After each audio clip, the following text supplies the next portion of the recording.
The papyrus, putting on my table every month. I don't wanna be sad. Don't even try to hide it. No, I don't wanna lose it. And you see how it is, it's so inviting. The papyrus, we're all so alive. The papyrus. This is the Papyrus TV Nigerian News Digest. You're welcome. The headlines: Aedc unions threaten strike over unfulfilled agreements, accuse management of neglect and staff abuse. 2 years of broken promises. NLC slams Tinubu administration on workers' hardships, economic mismanagement. Fubara defecting to APC, not wrong, if it ends Rivers' political crisis, Ijaw National Congress. House of Representatives marks World Environment Day. Gaba community rejects Governor Bago's pardon of convicted killers in Niger State communal clash. Military praised for success in North. Supreme Court upholds death sentence for farmer who killed herdsmen in self-defense. The details. The Abuja Electricity Distribution Company (AEDC) is facing a fresh labor crisis as two major unions, the National Union of Electricity Employees (NUI) and the Senior Staff Association of Electricity and Allied Companies (SSAEAC), have threatened to resume a suspended strike unless critical unresolved grievances are addressed within 2 weeks. AEDC, which supplies electricity to the Federal Capital Territory, Kogi, Niger, and Nasarawa states, has been accused of reneging on several agreements reached since 2023. In separate protest letters addressed to the company's management, the unions highlighted a litany of issues, including over a decade of staff stagnation without promotion, failure to remit 16 months' worth of pension deductions, non-implementation of the national minimum wage, and refusal to regularize ad hoc staff and confirm acting appointments. Workers also alleged that essential health services have collapsed due to unpaid hospital bills and that interference from the board has obstructed daily operations. The NUEE, in a letter signed by Assistant General Secretary Opalua Simeon, revealed that AEDC workers had raised over 95 billion naira in the past 90 days without basic operational support. He condemned the exploitative conditions that have reportedly led to worker deaths due to stress and poor work environments. NUEE warned that the previously suspended strike from November 2024 could resume anytime after the letter's receipt without further notice. SSAEAC, through Deputy General Secretary Rosemary Ode, issued a 2-week ultimatum, stressing that continued disregard for worker welfare would force industrial action likely to disrupt power supply across the AEDC's service areas. Meanwhile, marking the second anniversary of President Bola Tinubu's administration, the Nigeria Labour Congress (NLC) issued a scathing indictment of the government's performance, accusing it of plunging the country into deeper poverty and betraying the hopes of working Nigerians. NLC President Joe Ajaero condemned the government's economic policies, describing them as recycled neoliberal failures that have caused massive suffering. Citing the abrupt removal of fuel subsidies, the NLC said the cost of petrol soared from 187 to over 600 naira per litre, sparking inflation that has eroded wages and decimated household incomes. Ajaero accused Tinubu of replacing reform with repression, noting that peaceful labor actions are now met with intimidation, disregard for court orders, and police violence. He lamented the collapse of real wages, unpaid arrears, and worsening poverty among 150 million Nigerians, including pensioners and small business owners. Ajaero further derided the much-touted CNG bus initiative as grossly inefficient due to infrastructure gaps. Highlighting rising insecurity, Ajaero argued that economic discourse has become meaningless in a country besieged by mass abductions, terrorism, and daily bloodshed. He called the nation a burning house where leaders debate fiscal policy while citizens perish. The union urged Tinubu to abandon cruel experiments and embrace policies centered on Nigerians rather than foreign creditors.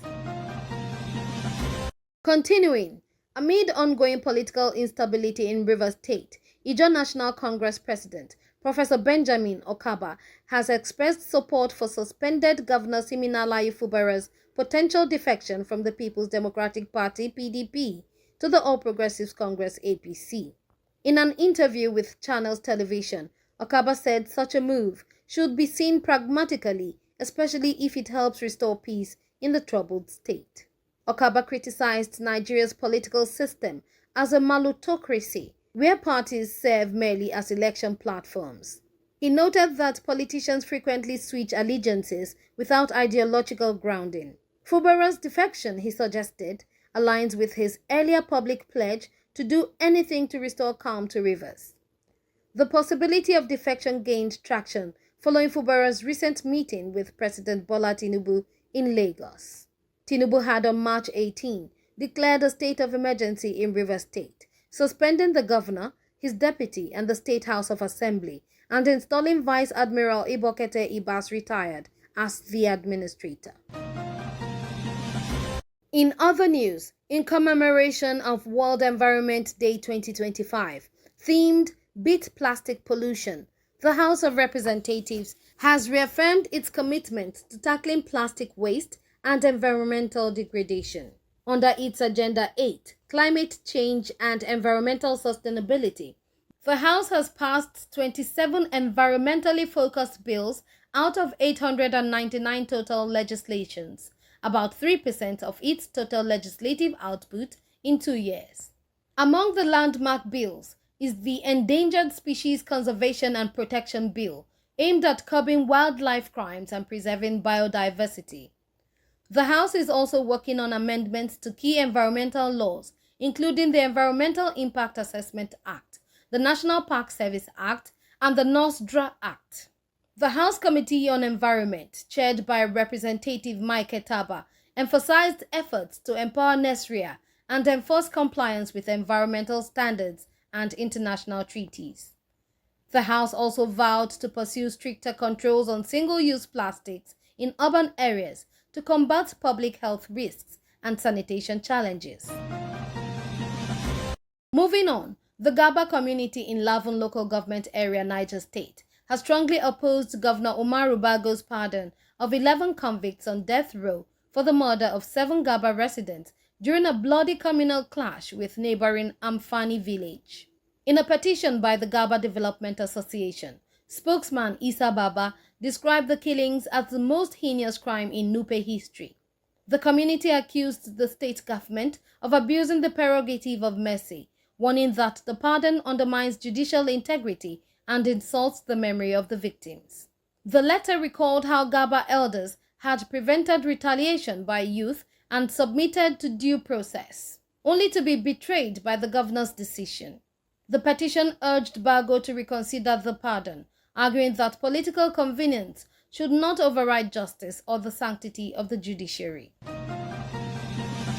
Furthermore, the Integrity Group for a Better Nigeria (IGBN) has commended the military's intensified efforts against terrorism, especially in northern Nigeria, citing the neutralization of insurgent commanders, rescue of hostages, and recovery of territories in Borno, Yobe, and Adamawa states. Speaking in Jos, IGBN spokesperson Daniel Sani lauded the armed forces for restoring relative peace to previously besieged regions. He credited the military and President Bola Tinubu's administration with pivotal gains against Boko Haram and other criminal elements. The group also highlighted its own collaboration with the military, facilitating community engagement, intelligence gathering, and the reintegration of victims and ex-combatants. Sani called on the federal government to address root causes of insecurity through inclusive socio-economic development. Conclusively, a controversial Supreme Court ruling has sparked national outrage after it upheld the death sentence of Sunday Jackson, a Christian farmer in Adamawa, for killing a Fulani herdsman, Ado Bawuro, during a struggle on his farmland over a decade ago. The court ruled on March 7, 2025, that Jackson should have fled after disarming his attacker, rather than using the weapon to defend himself. Legal heavyweight Mike Ozekomo, SAN, condemned the verdict, calling it a miscarriage of justice. He said the ruling ignored the chaotic reality of self-defense, arguing that Jackson acted instinctively under imminent threat. Ozekome also criticized the court for exceeding the constitutionally allowed 90-day period to deliver judgment, instead taking 167 days. The case has ignited debate over rural security, self-defense rights, and judicial integrity. Civil society organizations have called for a review of the verdict, warning that punishing farmers for defending themselves against violent intrusions undermines both justice and national security. The papyrus, put it on my table every month. I don't want